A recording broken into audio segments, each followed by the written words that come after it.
Jesse boss Alexa, yes sir, yeah.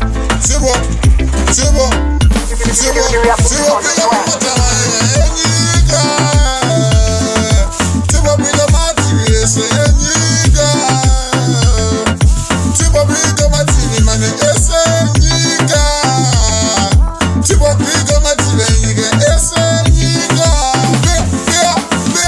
Bea mafia mkono Zimbabwe, nyanya ona movu.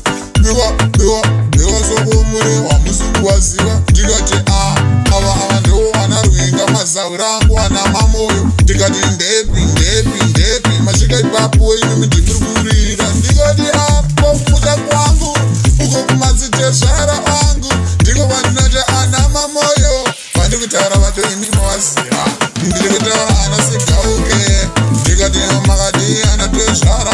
Makati ndokutenda zvinyimimi. Makanyana ana soko mukanya. Maideze kana muchida kuziva zvakawanda.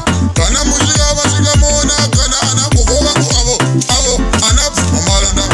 Baroshinguru ndati ndimbotenda ikoko kwakazvarwa baba vangu. Kana ndati mandiona kana ndasvika. Amusati mandiona kana ndavharisa. Aiwa kana ndasvika. Vakavana vaifunga ndinokwata. Azvinozi ndakupinda kusati kuona mama. Ndikati ndimbopiga nzvimbo mukuru vanhu vakuru. Aiwa vanhu vakuru. Ndivo vanhu vacho vandiri kutaura nezvavo. Biga mafia mukanda muZimbabwe. Tisi vanhu vacho kana madiona mutibhige. Biga mafia mukanda muZimbabwe mubhige vanhu vacho.